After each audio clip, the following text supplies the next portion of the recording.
Assalamualaikum warahmatullahi wabarakatuh.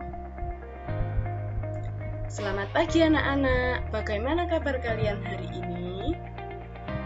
Alhamdulillah, semoga kita semua tetap dalam lindungan Allah Subhanahu wa Ta'ala. Anak-anak, jangan lupa tetap jaga kesehatan ya, jaga kebersihan, tidak lupa sholat 5 waktu, sholat duha, serta murojaahnya. Karena kalian adalah anak yang sholih dan sholihah yang sekolah di SDI Darul Hikmah. Nah, anak-anak, kalian masih ingat dengan yel-yel SDI Darul Hikmah? Yuk kita sematkan. Oke, SDI Darul Hikmah, spiritual mantap, cerdas, tangkas, berakhlakul, karimah. Yes. Nah, anak-anak sudah semangat belajar belum?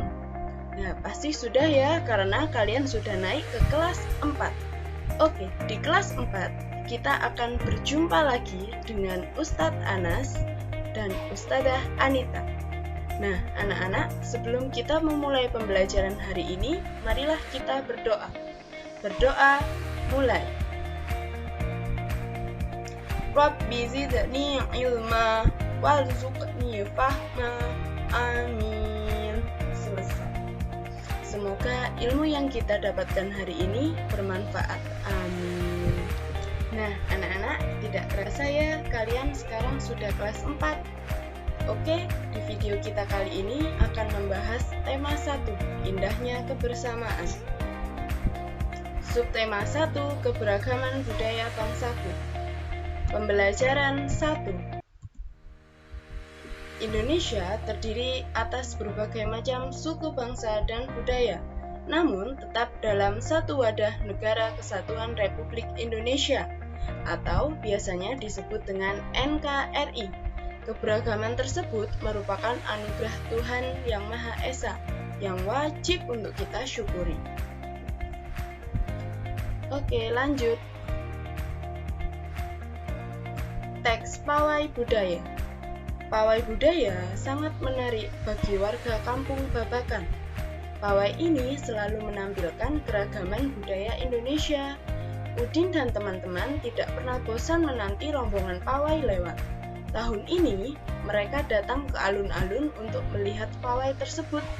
Kakek Udin pun terlihat sabar menanti. Terdengar suara gendang yang menandakan rombongan pawai sudah dekat. Apa yang dibicarakan pada paragraf ke-1? Ya, setiap bacaan biasanya terdiri atas beberapa paragraf. Setiap paragraf memiliki gagasan pokok yang didukung oleh gagasan pendukung. Gagasan pokok adalah inti pembahasan dalam sebuah paragraf, yang merupakan dasar dalam mengembangkan sebuah paragraf. Adapun cara untuk menemukan gagasan pokok yang pertama, yaitu bacalah teks dengan seksama. Yang kedua, temukan kalimat utama. Yang ketiga, temukan unsur inti dari kalimat utama. Yang keempat, unsur inti kalimat utama, yaitu yang merupakan gagasan pokok. Oke. Dari setelah kita membaca teks pawai budaya tadi, dapat kita temukan kalimat utamanya yaitu terletak pada paragraf pertama, yaitu pawai budaya sangat menarik bagi warga kampung Babakan. Dari sini kita dapat menentukan unsur inti kalimat, yaitu sehingga kita dapat menarik kesimpulan bahwa gagasan pokok pawai budaya sangat menarik. Indonesia adalah negara yang kaya akan keberagaman. Keberagaman tersebut yaitu meliputi keberagaman agama, keberagaman makanan, keberagaman bahasa, dan yang terakhir ada keberagaman budaya. Sebagai contoh, ada Andi dan Rani berasal dari Yogyakarta. Rumah adat Andi dan Rani adalah rumah joglo. Makanan khasnya yaitu gudeg. Adapun juga Doni dan Rara, ia berasal dari Padang. Rumah adat mereka rumah gadang. Makanan khasnya adalah rendang. Kemudian ada Bagus dan Nana, berasal dari Betawi. Rumah adat mereka yaitu rumah Kabayan. makanan khasnya adalah kerak telur. Nah, untuk mencari informasi lebih lanjut, bertanyalah kepada orang tuamu untuk mencari informasi tentang keberagaman suku bangsa yang ada di Indonesia. Nah, anak-anak, jika kita di sekolah ada teman yang berasal dari suku yang berbeda atau agama yang berbeda, bagaimana sikap yang seharusnya kalian tunjukkan terhadap perbedaan yang ada? Nah, di sini ada, yaitu yang pertama, berteman dengan siapa saja.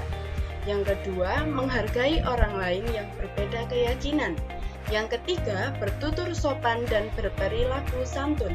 4. Menghargai keragaman budaya lain. Nah, anak-anak, kita harus mencintai keragaman serta meyakini bahwa keragaman memiliki manfaat yang sangat banyak bagi kehidupan sehari-hari. Selain kaya akan budaya, tarian, makanan khas daerah Indonesia juga kaya akan jenis alat musik. Berikut adalah contoh alat musik yang dimiliki oleh berbagai suku di Indonesia. Yang pertama yaitu ada angklung. Angklung berasal dari Jawa Barat, dimainkan dengan cara digoyang-goyangkan. Yang kedua ada saluang. Saluang berasal dari Sumatera Barat, dimainkan dengan cara ditiup. Yang ketiga ada kendang. Kendang berasal dari Jawa Barat, dimainkan dengan cara dipukul. Yang keempat ada tifa. Tifa berasal dari Papua, dimainkan dengan cara dipukul. Musik yang digoyangkan, ditiup, ataupun dipukul akan menghasilkan bunyi. Hal ini karena alat-alat musik tersebut menghasilkan getaran. Getaran adalah sumber bunyi.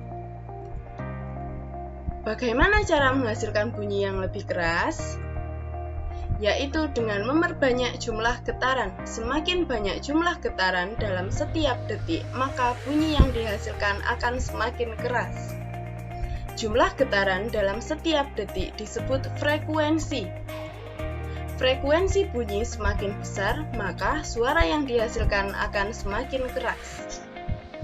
Oke, terima kasih. Tetap semangat anak-anakku. Sampai di sini ya video kali ini. Wassalamualaikum warahmatullahi wabarakatuh.